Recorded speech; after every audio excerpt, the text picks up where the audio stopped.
ILTS OCS Education ආයතනයේ YouTube channel එක වෙත ඔයගලව සාදරයෙන් පිළිගන්නවා. ඉතින් අද දවසේදී අපි ඔයගලන්ට එක කතා කරන්න හිතුවා අපේ ආයතනයෙන් UK යන්න බලාපොරොත්තු වෙන ස්ටුඩන්ට්ස් ලට මොනවද අපිට දෙන්න පුළුවන් ඉස්සර ටිකක් කියලා. හරි. ඉතින් පළවෙනිම දේ තමයි මේ දේවල් ටික අපිත් එක්ක කතා කරන්න අද දවසේදීත් අපිත් එක්ක එකතු වෙනවා හංසිකා. හංසිකා අයපොල්.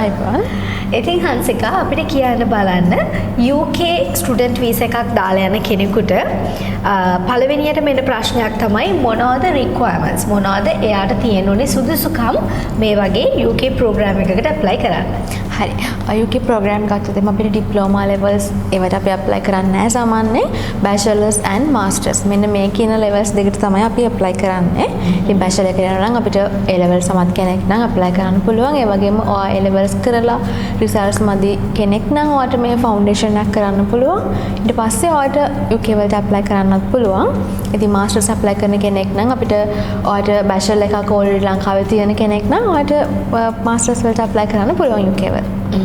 හරි. මට දැනගන්න පුළුවන් ද හංසිකා සාමාන්‍යයෙන් ආයතනයක් විදිහට ILTS overseas ආයතනයේ success rate එක visa success rate එක කොයි වගේද කියලා. ඇත්තටම ගොඩක් සතුටුයි කියන්න අපිට 100% visa success rate එකක් තියෙනවා UK වලට. මෙතෙක් කල අපි apply කරපු කිසිම visa එකක් UK වල refuse වෙලා නැහැ. වගේම කියන්න ඕනේ අනිත් හැම රටවල් එක්ක බලනකොට ඔය කියන්නේ ලංකාවේම මම කියන්නේ ලංකාවේම බලනකොට visa success rate එක වැඩිම රට තමයි UK කියන්නේ. ඒකයි මෙච්චර දෙනෙක් UK apply කරන්න මේ දවස්වල අපෙන් අහන්නේ. අර visa success rate එක වැඩි සහ හරි ලේසියෙන් apply කරන්න පුළුවන් UK වලට. ඉතින් හංසිකා මට දැනගන්න පුළුවන්ද දැන් මම අහලා තියෙනවා visa processing ඇත්තටම හරිම ලේසි කියලා වෙනත් රටවල් වලට සාපේක්ෂව visa processing part එක හරිම ලේසි කියලා. අපිට දැනගන්න පුළුවන්ද කොච්චර විතර කාලයක් අපි මේ මුදල් මැචුවර් කරන්න ඕනද visa process එකකට මේ UK සඳහා? ඔව් දැන් අපි දන්නවා අනිත් හැම රටකම සාමාන්‍ය මාස ගාණක් අපි funds account එකේ වරණ කරන්න ඕනේ. හැබැයි UK වල තියෙන විශේෂත්වය තමයි දවස් 28ක වගේ කාලයක් ඔයගොල්ලෝගේ funds mature කරා නම් හොඳටම ඇති UK apply කරන්න. ඒ නිසා ඔයාලට ඉක්මනින් කියන්නේ ලොකු කාලයක් යන්න ඕනේ නැහැ ඔය වගේ funds account එකේ තියාගෙන ඔයාලට UK වලට apply කරන්න පුළුවන්. මේ දවස් 28ක් විතරයි funds ටික පරණ කරගන්න ඕනේ වෙන්නේ ඇත්තටම. එතකොට හංසිකා ඒ කියන්නේ අපි funds mature වෙච්ච ගමන්ම අපිට වීසා ඇප්ලයි කරන්න පුළුවන්ද? අපි කොච්චර කාලයකට කලින්ද අපි මේ වීසා එක ඇප්ලයි කරන්න ඕනේ? සාමාන්‍යයෙන් ප්‍රෝග්‍රෑම් එකකට මාස 6කට කලින් වුණත් අපිට වීසා එක ඇප්ලයි කරන්න පුළුවන්. ප්‍රශ්නයක් නැහැ. ඒ වගේම වීසා අපිට ඇප්ලයි කරන්න පුළුවන් එක තියෙන අපි ප්‍රයොරිටි සර්විස් දාන්න පුළුවන් නැත්නම් normal සර්විස් ඒ විදිහට වීසා ඇප්ලයි කරන්න පුළුවන්. අනිවාර්යෙන් දවස් 28ක් පරණ වුණාට පස්සම අපි වීසා එක ඇප්ලයි කරන්නේ සහ ඊට පස්සේ වීසා එක එන්නකම් අපේ ෆන්ඩ්ස් ටික account එකේ තියෙන්න ඕනේ.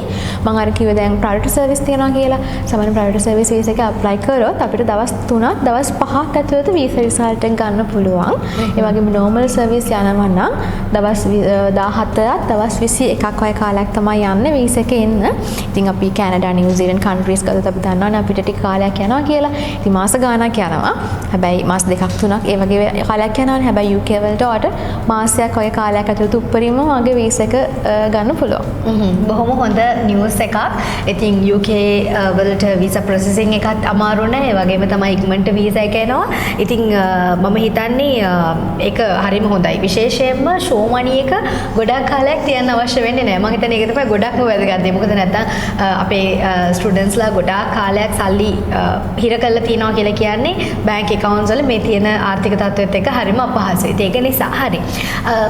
ඇත්තටම කිව්වොත් මට ඊළඟට දැනගන්න ඕනේ විශේෂතම වූ කාරණේ තමයි UK වල අලුත් රූල් චේන්ජ් එකක් වෙලා තියෙනවා. මට පුළුවන් ද මගේ ෆැමිලි එක එකගෙන යන්න කියලා අපිට ගොඩාක් ස්ටුඩන්ට්ස් අහනවා. ඒ සම්බන්ධයෙන් ඔයාලට දෙන්න තියෙන උත්තරේ අතරම කිව්වොත් අපිට PhD apply කරන ස්ටුඩන්ට් කෙනෙක්ට ඔයාගේ ෆැමිලි එක එකගෙන යන්න පුළුවන්. මාස්ටර්ස් apply කරන කෙනෙක්ට දැන් ෆැමිලි එක එකගෙන යන්න බෑ. ඉතින් මැරි කරලා නැති කවුරු හරි ඉන්නවා නම් ස්පෙෂලි A levels ඉවර වෙලා bachelors වලට වගේ යන්න කවුරු හරි බලාපොරොත්තු වෙනවා නම් ඇත්තටම ඒ කෙනාට මේ අවශ්‍යතාවය වෙන්නේ නැහැ. සහ බැචලර් එකක ඩියුරේෂන් එක වැඩි වුණාට ඇත්තම කතාව අපි ෂෝ මනි පෙන්වන්න ඕනේ පළවෙනි අවුරුද්දට විතරයි UK වල. ඉතින් එහෙම බැලුවාම ඔයගලන්ගේ තියෙන ආර්ථික තත්ත්වයට එක්ක අපිට ඇත්තටම කන්සිඩර් කරන්න පුළුවන් බැචලර් එකකට UK යන එක ගොඩාක් සුදුසුයි කියලා. ඉතින් ඒක නිසා මං හිතන්නේ බැචලර්ස් කරන්න ඉන්න කට්ටියට ඔන්න එහෙනම් මේක අදාළ කරගන්න එපා. ඔයගලන්ට පුළුවන් UK apply කරන්න ඔයගලන්ගේ බැචලර් එක සඳහා. ඉතින් අද දවසේදීත් අපිත් එක්ක මේ UK information බෙදා ගන්න එකතු වුණාට ගොඩක් ස්තුතියි හංසික. ඉතින් තවත් මේ වගේ වටිනා විස්තර සහිත වීඩියෝ එකකින් අපි ළඟදීම හම්බ වෙමු. ඉතින් ඔයගලන් හිතනවා නම් මේ වීඩියෝ එකේ ඔයගලන්ට අවශ්‍ය කරන විස්තර කතා බහ වුණා කියලා, වැදගත් විස්තර කතා බහ වුණා කියලා මේ වීඩියෝ එක ඔයගලන්ගේ යාළුවොත් එක්ක share කරන්න, මේ වීඩියෝ එක like කරන්න, අමතක කරන්න එපා අපේ YouTube channel එක subscribe කරන්න. ස්තුතියි. ඔයගලන්ට සුබ දවසක්.